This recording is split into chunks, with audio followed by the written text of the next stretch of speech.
కొన్ని suspect images సాధించి bus స్టాండ్లో ఎవరున్నారో చూసుకొని అక్కడి నుంచి టకటక ఏ బస్ ఎక్కుంటారు, ఎలా వెళ్ళుంటారు, గుంటూరులో ట్రేస్ చేసుకొని గుంటూరు నుంచి ఇప్పుడు మన సిఐ జంగారెడ్డిగూడెం గారు మన సైంటిఫిక్ ఇన్వెస్టిగేషన్ ఎట్లా చేయాలి, క్లూస్ ఎట్లా కలెక్ట్ చేయాలి, కేసు ఎలా రాయాలి.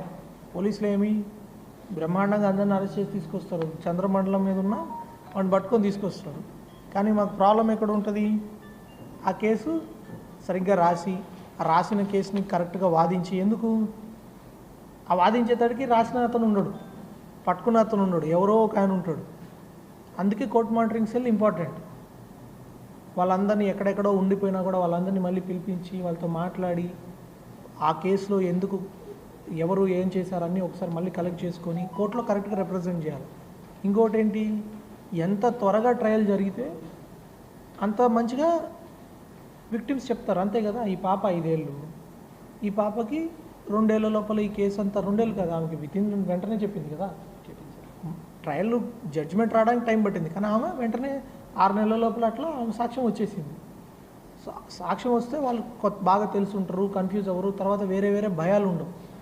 ఇదే పాప స్కూల్కి వెళ్ళింది అనుకోండి, స్కూల్లో రకరకాల థాట్స్ వస్తాయి, అమ్మో ఈ కేసులు ఇవన్నీ వస్తే మళ్ళీ మనకేమొస్తుందో భయపడి వాళ్ళ పేరెంట్స్ కూడా ఎందుకు ఇవన్నీ, ఇప్పుడు 6-7 ఏళ్ళు సాగదీశారనుకోండి వాళ్ళు చెప్పరు కదా. సో ట్రయల్స్ అనేవి మనం ఫాస్ట్గా చేయించుకోవాలి, కోర్ట్స్ కూడా సహకరించి ట్రయల్స్ ఫాస్ట్గా చేయాలి, ఎస్పెషల్లీ సెన్సేషనల్ కేసెస్లో. 5 ఏళ్ళ పాప కేసు మనం ఫస్ట్ చేయాలా, లేకపోతే ఆర్డర్ చూసుకోవాలా. చాలామంది ప్రేమించి పెళ్లి చేసుకొని వెళ్ళిపోయి ఉంటారు, టెక్నికల్గా కేసే, కానీ ఆ కేసు తొందరగా చేయాలా, ఈ కేసు తొందరగా చేయాలా, అది సమాజం కూడా డిసైడ్ చేసుకోవాలి. చాలా కేసులో మనం అనుకుంటాం అక్విటల్ అయిపోయింది.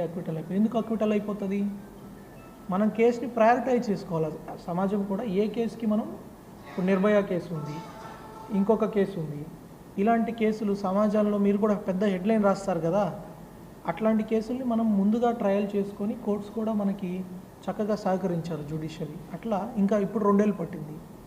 ఇంకా మనము చట్టంలో ఉంది 3 నెలలు చేయాలని. అట్లా కానీ మనం చేయగలిగితే పోలీస్ వ్యవస్థ, జ్యుడిషియరీ అందరు కలిస్తే ఇలాంటి దుర్మార్గులు ఇంకొకసారి చేయరు. వీడు ఆల్రెడీ చేసినాడు ఇంకో నేరం చేశాడంటే ఏంటి, మనం వ్యవస్థలో మనం చూడాలి మనకు ఎందుకు ఆ ప్రాబ్లం వచ్చింది. సో కోర్ట్ మానిటరింగ్ సెల్ లాంటి వ్యవస్థని నేను మళ్ళీ అభినందిస్తున్నాను. ఆ రోజు డయల్ 112 కాల్కి కొంచెం నిదానంగా పోయినా మనకు తెలియదు, మనకు దొరుకుతారు. వాడు ఇంకో లారీ ఎక్కేసి ఎక్కడో వెళ్ళిపోయి ఉంటే, రాజస్థాన్కు లారీ డ్రైవర్ ఎక్కడ వెళ్తారు, లారీ క్లీనర్ ఎక్కడ వెళ్తారు తెలియదు కదా, అయిపోయింది.